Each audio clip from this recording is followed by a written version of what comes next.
আসসালামু আলাইকুম সুপ্রিয় দর্শক, সবার কি অবস্থা? হাজির হয়ে গেলাম দীপ্তি টিভির নিবেদিত মাশরাফি জুনিয়র নাটকের 1075তম পর্বে কী সব ঘটতে চলেছে তার অগ্রিম আপডেট নিয়ে। এই পর্বটি কেউ মিস করবেন না, কারণ এই পর্বে আপনারা দেখতে পারবেন রুনা ম্যামকে দেখা যাবে হাসারাঙ্গা স্যারের ওয়ার্ক অর্ডারের প্রথম শিপমেন্টের কাজের কোয়ালিটি দেখে সে মিস্টার রাসেলকে বলবে, আমরা তো প্রথম স্টেপটাই মিস করে যাব, কাজের কোয়ালিটি এত খারাপ কেন? একথা শুনে মিস্টার রাসেল বলবে, প্লিজ মিসেস রুনা, কোনো প্রকার নেগেটিভ কথাবার্তা বলবেন না। তখন রুনা ম্যাম বলবে, আশ্চর্য তো, নেগেটিভ কথা কেন বলতে যাব, এটাই তো বাস্তবতা।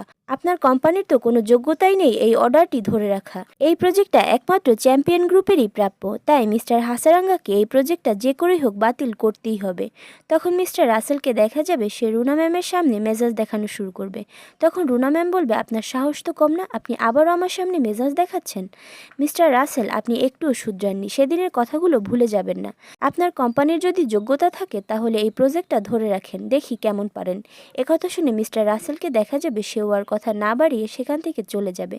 তখন রুনা ম্যাম মনে মনে ভাববে, কোম্পানির কোনো যোগ্যতাই নেই প্রজেক্ট ধরে রাখার, এসেছে আবার বড় বড় কথা বলতে।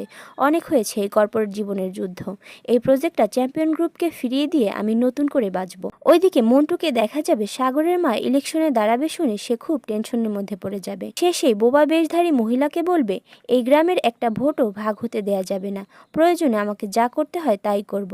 মন্ডাকে যখন সরিয়ে দিতে পেরেছি, এখন আর কোনো কিছুতেই আমি ভয় পাই না। আর অন্যদিকে আপনারা দেখতে পারবেন তুতুলকে দেখা যাবে গ্রামে এসে তার গয়নার ব্যবসায় সে ঠিকমতো মনোযোগ দিতে পারছে না।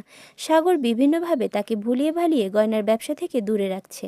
একদিকে গ্রাম্য পরিবেশে নেটওয়ার্কজনিত সমস্যার কারণে সে গয়নার অর্ডারগুলো দেখতে পারছে না, অন্যদিকে সাগর তাকে বিভিন্ন কাজে ব্যস্ত রাখছে। এসব দেখে তুতুল মনে মনে ভাববে, যে সাগর শহরে থাকাকালীন আমাকে ব্যবসার কাজে কতটা হেল্প করত, সেই সাগরই এখন ঘরের কাজের বাইরে আমাকে কোনো কিছুই করতে দিচ্ছে না। তাহলে কি সাগর চায় না যে আমি নিজের যোগ্যতায় শক্ত হয়ে দাঁড়াই? এসব ভেবে তুতুলকে দেখা যাবে সে মন খারাপ করে বসে থাকবে। আর এছাড়াও থাকছে আশ্চর্য সকল ঘটনা। সুতরাং সবাইকে মাশরাফি জুনিয়র নাটকের আগামী পর্ব দেখার আমন্ত্রণ রইল। আর হ্যাঁ, ভিডিওটি ভালো লাগলে অবশ্যই চ্যানেলটি সাবস্ক্রাইব করুন। ধন্যবাদ।